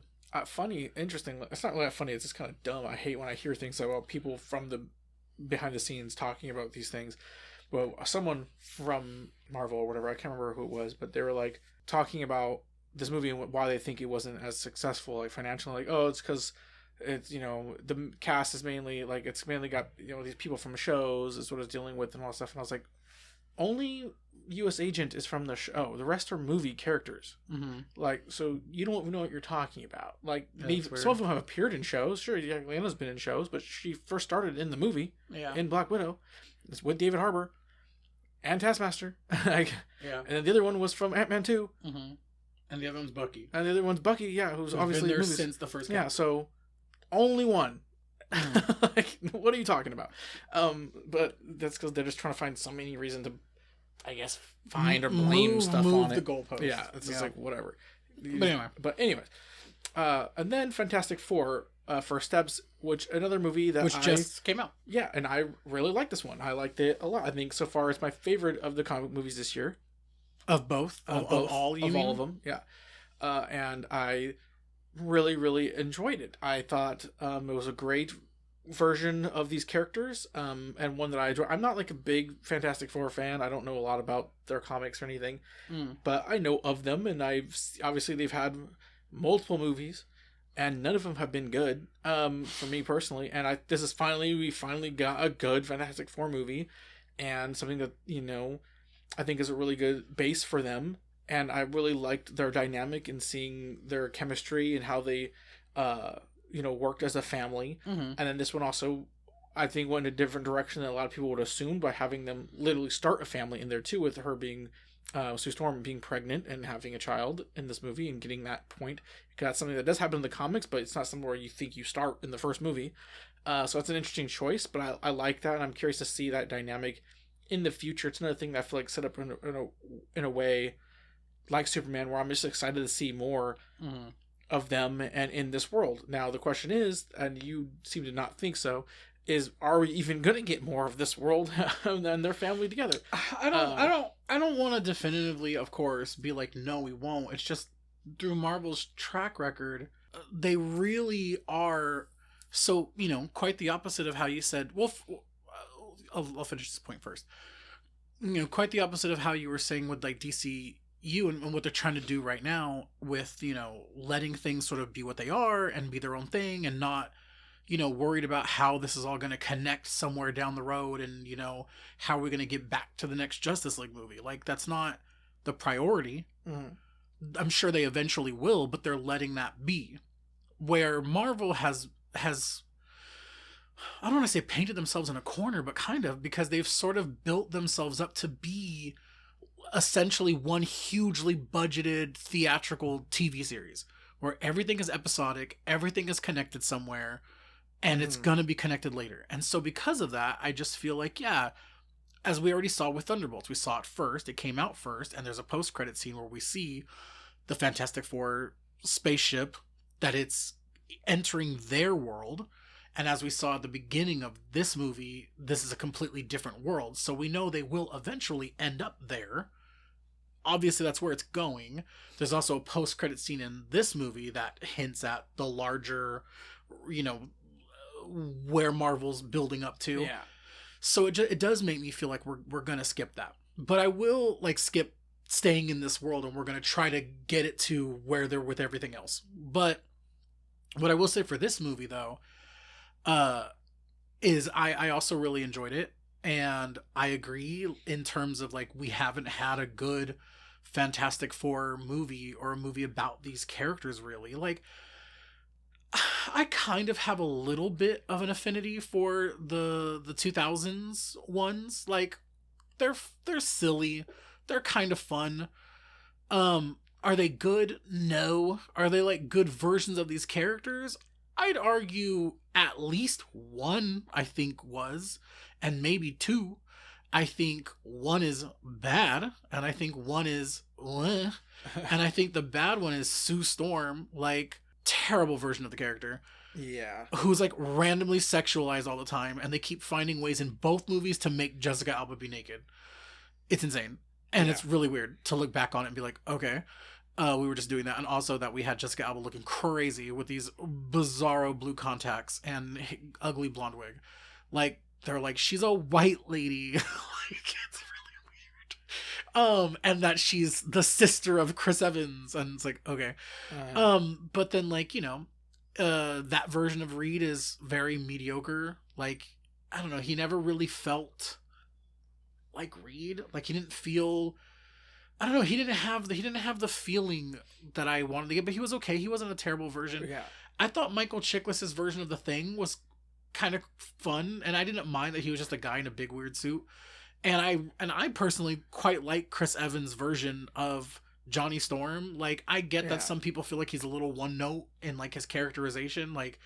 He's this sort of, womanizing, literal hothead kind of a character, and he doesn't really play a lot of other traits but that. He sort of is stuck in that mode, but he does it well. And Chris Evans is charming, and the way he plays that character, he makes him smarmy, but in a charming, funny way. And also in a side note, for me, he was very attractive, and I was like, yes, love him for that. But classic. But in this new version, I really like, and one of the people that I actually kind of wasn't sure if I was going to think he was going to be great, but I actually really like Pedro Pascal's version of Reed. And I so recently I've been seeing articles of people being like, is this version of Reed like autistic coded? And I think you can see that. And I think his reactions to things and even some dialogue kind of suggest that he is. I think it makes sense for Reed Richards to be autistic. Like, if you were going to take a character from Marvel and say they're autistic or make him autistic, I could see it being. And they don't make that a thing. Yeah, and they don't overtly say that. Like but the character can be coded that way, and you can see them that way. Yeah. And I think, he ended up being more, I don't know, more complicated than I necessarily thought he was going to be. And like, they got Sue Storm way better in this version than ever before. And I think, to me, Vanessa Kirby, I thought was probably the best part like of the movie overall. Like, I thought she was great in this. Actually, I think it's like one of her best performances. But she's like super good in this, and I love what they did with her character. And, you know, I wish there was more of Ben / the Thing. Like, I wish there was more. And one of the, and I'll get into this when I get into what some of my issues with this movie are. But like, overall, how much I did like it, and I do like this version of Johnny. I think he's a little more obviously like layered than that other version. I think because of that, the characterization wasn't as like strong. It didn't like stand out as much to me, but I did appreciate that they made him like competent, and he's like also smart, and he's not just like, you know, like a few traits and that's it. Like they give him a little more to do. But one of my issues with it is that I do think it kind of like, in terms of plotting, it is a little like jumpy in timeline. I don't necessarily love kind of the way that the story flows. And it does feel like there were corporate fingers touching it. It does feel like stuff was cut. It does feel like things were changed and manipulated in a way to make it more, I don't know, I don't want to say watered down, but that's just, I don't know, I can't think of a better phrase right now, but I just kind of feel like that's what they do with a lot of Marvel stuff lately anyways, is they try to like homogenize it in a way. But I appreciated its look, and that it had like a specific sort of style to it, and that the cast, I think, overall is very good, and I think that core team gels really well, and that's like a really important part of this. And yeah, they do a good job, and I think there's some like terrific sequences in it. Yeah, I agree. There's some really cool moments. Yeah, and so overall, yeah, I really liked it still, and I definitely think it's better than the other ones that have come before it pretty easily. Yeah, not a hard bar. It wasn't a hard bar to clear, to be fair. But yes, to your point what you were saying earlier, one of the things that I will regret if it doesn't happen is that we don't get to spend more time in this world, because I feel like they did such a good job of, so upon reflecting on it, because I initially had told you when we got out of it, and I was like, because at first you were like, you didn't like it? And I was like, no, I did. I was joking. I was like, no, but just there, I believe the phrasing I might have used at the time was, it felt a little hollow, a little empty to me. And it's just kind of because there felt like there was like, I don't know, there was like a heft, or there was something missing. And maybe it was because it was so close after Superman, and I felt like Superman was so upfront with what its themes were, that like, I kind of wish this had something more to it to say, and it doesn't really. Yeah. But I do think in the world building, and upon reflecting on it, like the way that they established that, like in this society, they really hold these people up as not just being heroes, but being like just members of the community, members of their world, who are like there to do good and inspire hope, and also like intelligence. And this version of society, because I mean, it's a 60s style, but in this world, we don't know what year it actually is. It could be any year. Yeah. Because there's flying cars, and there's, you know, martinis, and, you know, little cocktail dresses. Like, who knows? Yeah. But like the way that they that they set up this world though is like, and I was telling one of my friends this, it's like that. Have you seen that meme that's like, society if blah blah blah blah blah, and it's like a utopia world? Like, to me, that's kind of what this was. Like, this was like the best version of what the world could be. Yeah. And so I did appreciate that was in it, and that there's also scenes of people actually like helping each other and helping to make the world better, and not just relying on these heroes to like do everything. But like, you know, it has similar things about it that like Superman had, of like promoting kindness and things. And I appreciate leaning away from the dark foreboding, everything is fucking terrible, especially, you know, when things are in the world not super great. And I kind of think maybe it is a response to that, of like, things could be better if we as a society actually did work together and made things better. And that kind of made up for it for me. The more I reflect on it, the more I kind of like let that be the thing that I hold on to in the theming of this movie. So yeah, I really like it. I do wish we will get to like have at least another movie that primarily takes place in this version of Earth. I would like to too, because I really do like what they did there, and I would like to just get to see more. Yeah, me too. And I think that I really want to see this movie again, like we saw Superman a second time. I want to see it again and really get like a better feel of how I felt about it. But I did really enjoy it. Now, interestingly, this is technically the beginning of Phase 6, the first project of Phase 6, and there's not a lot in Phase 6 as far as anything goes, as far as what they've planned. They're editing themselves a lot now. They're trying to like get back on track, they claim, and whatever, and we'll see. It's kind of a mess. I heard that they're apparently going to do like a reboot reset thing after Secret Wars. I don't know how that's going to be or what that's going to happen exactly, but yeah, as far as we know, next is supposed to be Spider-Man Brand New Day in July of next year, which, yeah, they haven't started filming even, so the good chance it does get pushed back, who knows. And that's being directed by Destin Daniel Cretton, and I think it's like the same writers from the previous Spider-Man movies. And he did Shang-Chi. Yeah, he did Shang-Chi, and then yeah, it's gonna and have short term as well. It's gonna have John Bernthal's Punisher, and then I think MJ's gonna be in it again. Zendaya's like back, a much and smaller John role. Badalon is supposed to be back. But we'll see what happens. We don't know much about it. And then, well, because of after how the last one ended, like, we don't know how they're gonna fit into this version. Yeah, and we don't know exactly what we're doing, but we know that we're doing it. And then we have Avengers Doomsday is December 18th of 2026. It was originally supposed to come out before Spider-Man, but recently just got pushed back. They pushed it back to December. And they are filming it right now.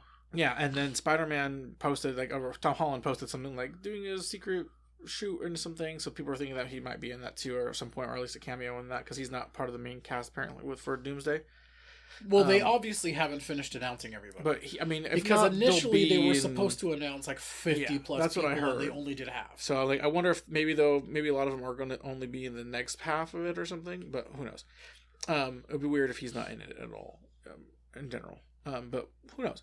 And then the other movie is Avengers: Secret Wars in December of 2027, and that's the end of the phase. So, movie kind of interesting. So it's just 2 Avengers movies, and then we have Spider-Man next, and that's it. So Avengers vs. Spider-Man, and then 2 Avengers movies, and that's what we got for Phase 6.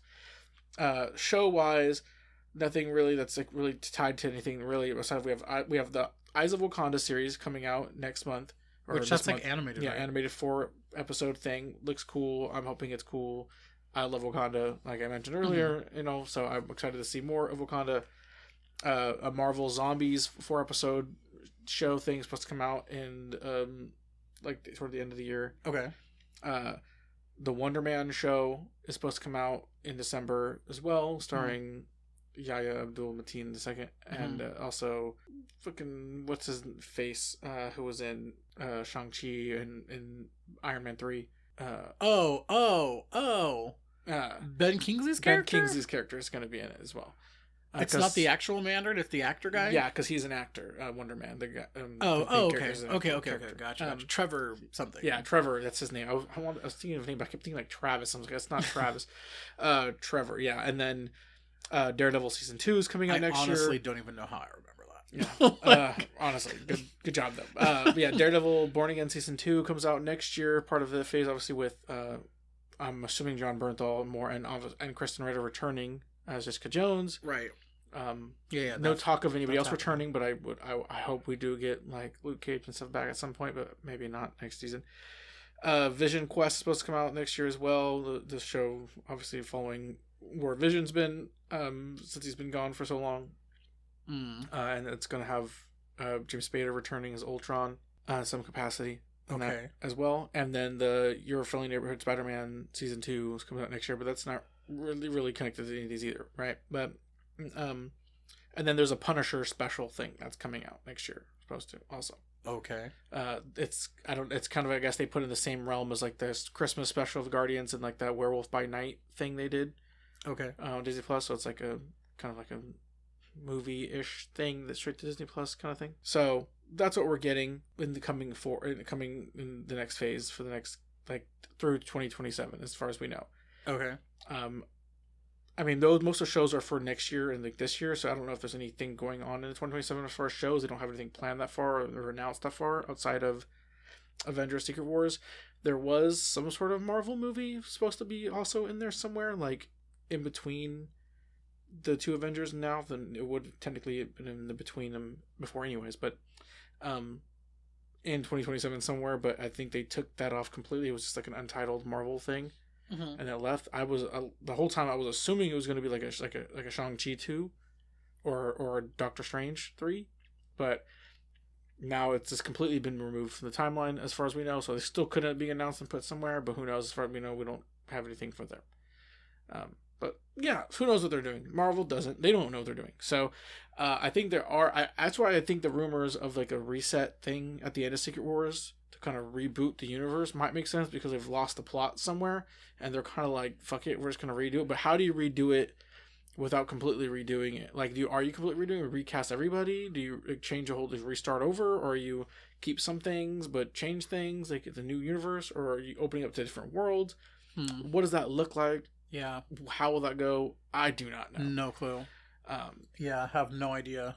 But Marvel is something that I'm but it's not kind of optimistic about. It's kind of interesting because it has flip-flopped for me a bit. Yeah. But like, yeah, I mean, when they started off, it did seem like they really had a handle on this universe and the world building and what they were doing, and DC EU was a disaster. And then just somewhere along the way, it was like they suddenly just like, yeah, they sort of lost the plot, and yeah, there's too much kind of going on and not enough like coherency of what it feels like there's not enough what this is even like building. Yeah, to. not enough care too in the projects. It's like, oh, everything's being kind of rushed, or like trying to set up things and put up into weird things and pushed into weird areas that just feels like they're not trying to shove things into other projects just because you need to have some sort of a thing planted in there to reference a thing. So we're just like not even making like I was looking at the previous phase, right, phase 5, and I was like, yeah, it's like I liked every other movie, but I don't even know what that phase constitutes. We had Ant-Man and Quantumania or whatever, which is like not that good. I didn't like it. Then we had Guardians of the Galaxy Volume 3. I really liked. I liked it. The Marvels, didn't like. I kind of had fun with it. Deadpool and Wolverine. I did not like it. Mid. I liked it enough, but I didn't hate it. I liked it more. This best Deadpool movie for me, but it still wasn't that great. I would actually say I probably hated that movie. Oh, that's interesting. See, I didn't. The more I talked about the Marvels, the more I started getting mad about that. But anyways, I still didn't hate that movie. Then there was Captain America, which is, we talked about that already. Brave New World, Thunderbolts. Like yeah. And Thunderbolts is that. Yeah, so this Fantastic Four movie is the start of a new phase? Yeah, Fantastic Four is the beginning of phase 6. Okay. So phase 4, 5, and 6 are the multiverse saga. Okay. But yeah, so technically it's the beginning of the new phase. Okay. And then in the show wise, we had Secret Invasion, which was not good. No. Loki season 2, which was good. No. What If season 2 and 3, which were just whatever. Yeah. Echo, which wasn't good. Didn't watch it. Agatha All Along, which I heard was good. I haven't watched yet. Need to. It's the only thing I haven't seen. Watch it. It's good. Well, technically it's one of the things. And then there's the animated Spider-Man show. You're familiar with Spider-Man, which is good, but that's not really connected. Daredevil Born Again, which was okay, I didn't see it, but I probably will watch it. Born Again, it's good. It's just not as good as Netflix. So it's always like it falls into like a mid, and there's a lot of issues with it. I'm hopeful for the second season because this first season was dealing with a lot of the Marvelisms we've been talking about. Too many people going involved in things and whatever, and they're seemingly are trying to get back on track. So hopefully season 2 is better. Yeah, we'll wait and see. Ironheart was the last one. We're in the middle of. Yeah, which I've seen half of. Which I'm liking it, but I'm not. I'm liking it, but I'm not like. It's not amazing, but it's not bad. I feel the same. It's watchable, but I'm not like. But yeah, so nothing. They're really hitting anything out of the park in these phases. Like there's only a couple really good ones, mostly just mid to not. And I'll be honest. For me, like even of all the superhero movies that came out this year, I wouldn't say any of them did that for me either. Yeah, same. But we're starting off. But I like them all. Yeah. Minus Cap. I like Thunderbolts. I like Superman. I really like Fantastic Four. Yeah, I don't love any of them. None of them like blew me away, or I was like, oh shit, yeah, this is a new peak for Marvel. But I thought they were all good, or DC. Yeah, as Superman was. So, but I liked them. I think the difference though with Marvel versus DC is that this is kind of a good upturn for Marvel a bit because they've been really rocky, and this is at least 2 sort of solid things in a row that don't feel weird, although they had Cap 2, which was like but then you have in DC the difference being that Superman is like, I didn't think it was like amazing, but as far as setting up a start for them, I think it's a solid start, especially compared to what was going on before. So I mean atrocious. And yeah, it's as much as we want to compare them and what they're doing, as we said, they're doing 2 different things. It's like the lazy comparison is because they're the 2 big comic companies, and they're the 2 big cinematic universes, but like they're not doing the same things, and they're not trying to do the same things, I think, anymore. I think DC was trying to do Marvel, and they were doing it very bad, and I think their mistake was trying. And I'm hopeful with what we've seen and what you just said is going to be coming up next. They're not trying to do that anymore. They're just letting their thing be their thing. Yeah, and I like that approach a lot. And then that doesn't, like you said, that makes me hopeful for what they're doing. So as far as these 2 projects, where I stand, my closing statements on these 2 is I'm hopeful for the DC universe. I think we're starting off really good, and I'm really excited to see where we go and like what their vision is for how they're approaching their universe. Same, and I'm certainly more optimistic than I was before. Marvel, I think they have a chance to get back on board. They've been talking a lot about getting things together better because they've realized that they've been making mistakes and doing it. It's like, obviously, and for instance, it's like, oh, maybe we should have showrunners on our shows. It's like, yeah, probably should. And so maybe we start seeing a rise in Marvel again, because they've been in like this like slump period, and we've had the last 2 projects were good, Thunderbolts and Fantastic Four, but it's hard for me to say I have the most faith in these Avengers projects that are coming out next. Like Spider-Man, I think will probably be good. They're movies I've enjoyed. All 3 Spider-Man movies. Yeah, I've liked them too. I have no reason to not think I'm going to enjoy this next one. And I love John Bernthal's Punisher, so I'm interested to see how him and Spider-Man are going to interact. That's interesting to me. So I'm all for it. But the Avengers movies, there's just so much character, so many things. A villain that has had no setup. So much stuff just being thrown into it. A casting choice that's very questionable. Yeah, it's just like... Which, of course, I mean, we're talking about the elephant in the room, which is Robert Downey Jr. Supposedly playing Doom. But, supposedly playing Victor Von Doom, which I know there's all kinds of theories, and that can be a whole episode in and of itself. But it's just one of those things of like, we'll have to wait and see, because we truly have no idea what they're doing with it. Yeah. The idea for it could be good, based on some theories and also our own. Or it could just be a really big miscalculation of like, why did you chose a really distracting actor for this? There's definitely I know that there will be moments that I'm going to be like, wow, this is super cool in these Avengers movies. There's going to be cool moments. doesn't mean the movies are going to be good, and doesn't mean they're going to be cohesive, and doesn't mean I want to like where we're going with it. I mean, cool returning X-Men characters and things like that, and I'm sure they're going to have some cool scenes where I go, oh, that was really cool. But there's a really cool scene here and there. It doesn't make a good movie. Yeah. And it's just going to be messy. There's a good chance. That's what my fear is. So I'm a little less optimistic in where Marvel's going, because I feel like they've been so directionless, and they still are, and they're trying to figure it out together. Like they're trying to get it together. Is what I'm trying to say.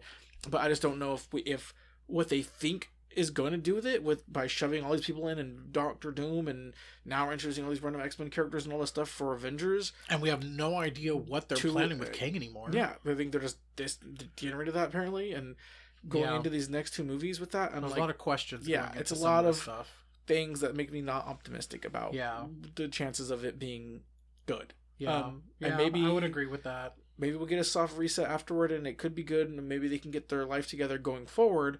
But I'm just like, feel like we just kind of have to get through these two movies before we can get to a point where they can potentially get back together. But even the idea, it's like cool. It's a bummer to think of it like that. Of like, because I don't need to get through it. Yeah, I don't want it to be that, and I want these movies to be great, and I'm hoping I'm proven wrong, and that, you know, I love these movies, and that I love what they're doing. I just don't think I'm going to. But I agree with you. So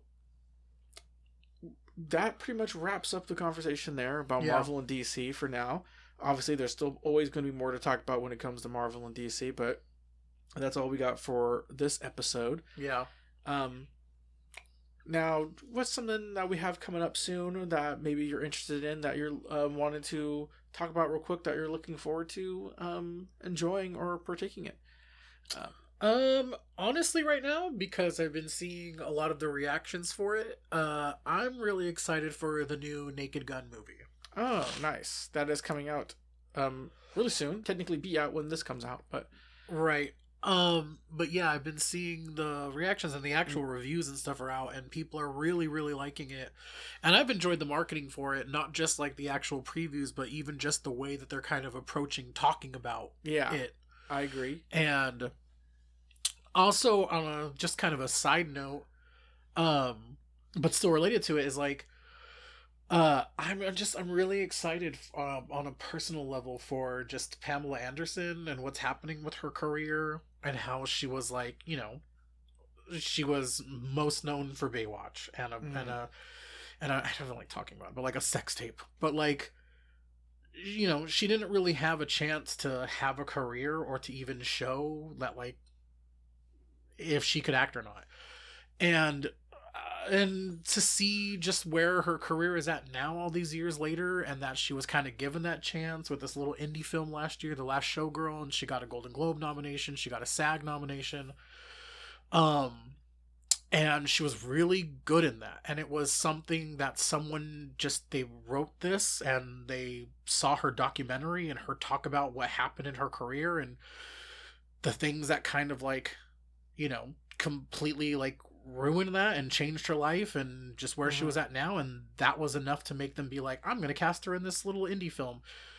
And she was very good. It was a very dramatic role. And I think it changed a lot of people's opinions about like her as an actor. And she's been able, like, she suddenly has all these other offers. She has a lot of other movies coming up that she's like scheduled to be doing, some cool new indie stuff. She did a Broadway show, she did a play, and now she's doing this movie, and she's got great reviews for it with Liam Neeson. And I just think that that's really cool that she's got this opportunity to like prove herself again, and in a way that she never was given before. And and I always think it's cool to see when, you know, an actor that people didn't take seriously or like really like greatly, you know, underestimated, and in a lot of cases honestly just disrespected. And she's such a sweet person. Like, every time I've seen an interview with her, she's just like, she takes this so in stride. She has such a shitty like life, the thing that happened to her because of all that stuff. And like,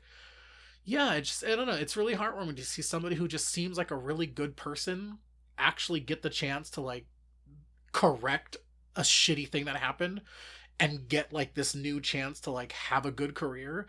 And I love also to see like a range of things that she's getting to do, and this big goofy, slapstick old school reboot of a comedy series, and that it's got this great reaction, and that her and Liam Neeson both have really good reviews. And on a side note, that they're also dating now. Love that. I didn't know that. Interesting. Nice. Liam Neeson hasn't dated anyone in the 15 years since his wife died. And so it's cool that he found love, like, after all those years, like, that he connected with her on this, and she hasn't been with anybody, and they're dating now, apparently. Like, I don't know, it's heartwarming to me. I really like that. But also, the movie looks really funny, and I'm glad the reviews and the reactions are really good, and I'm just like, I'm gonna go support it. And I love that their marketing, a lot of it has been about go see comedies in movie theaters. Like, don't just let them be things that only go to streaming now and that just get lost on Netflix. Like, actually go to a movie theater and watch it and laugh with people. And of course, I'm a big supporter of the theater experience, and I believe in that. And I'm really happy that this seems to be good, and that the buzz I've been seeing, people seem to actually be excited. I actually have a feeling that this is going to be a surprise big hit. I hope so. And I hope it is. I hope so. And I would like to see a good resurgence of good, funny, comedies like in that genre. This genre is like, it's stupid in the best way. Like, it's meant to be stupid and ridiculous, but like, the whole point is just to like just jokes and be funny. And we don't get a lot of comedies that are like that anymore. So that also is cool if this helps sort of like a resurgence of that type of comedy too. Like, so I'm all in on this one. I really want to see it, and now I'm like even more excited because hell yeah, it seems like people that have gotten to see it already are really like digging it. So yeah, that's probably the one for me. Something that I'm really looking forward to, also coming out real soon, which will probably be out around when this ends up coming out too, is JID or JID's next album. It comes out like August 8th, I believe, or something like that. It's called it's called God Does Like Ugly. And there's only been one single from it, Work. Yeah, I like that song. I like that song. And then he recently put out a little EP thing, but that's not like related to this, but like, he has that a song with Eminem that people were talking about. And some other stuff. But yeah, this album, I'm really excited for. I really liked his last album. Yeah, his album was really, really good. And he's just a phenomenal rapper. Yeah. He's got an immense talent. And he's one of those like people that is really like, not to say that I really think it's in like that perhaps gonna die or anything, but he's a young artist that's keeping it alive for sure. Like with every time. Well, and I mean, and the like because there's all different types of things for different people. Yeah. But he's one of those people who like obviously really cares about like the craft of rap, like flows and schemes and like rhyme schemes and like wordplay, and he's very clever, and he has like such good like lines, and like he's one of those people who can also rap really fast, but it's not just gibberish. Like, he raps really fast, and like each line has like a bunch of like double entendres and things, and like bars on bars on bars. He's one of those people who's like he's a really, really good, and I think rapper. He hits like everything as far as like he's got good flows, good cadence. Obviously he's got bars and lyricism. He's got storytelling down. He's got hits. He's got songs that are like catchy and flow. Like, there's some people that could be the best rapper like far as like bars, but their songs aren't like that. They don't have like a good song structure, But like, he's got like it's like everything. One stream of consciousness type thing. Like, but like totally. He's one of those rappers that I just really love, and I know is going to be one of my favorite rappers. And I kind of feel like he's been getting better, more things out. I really like him.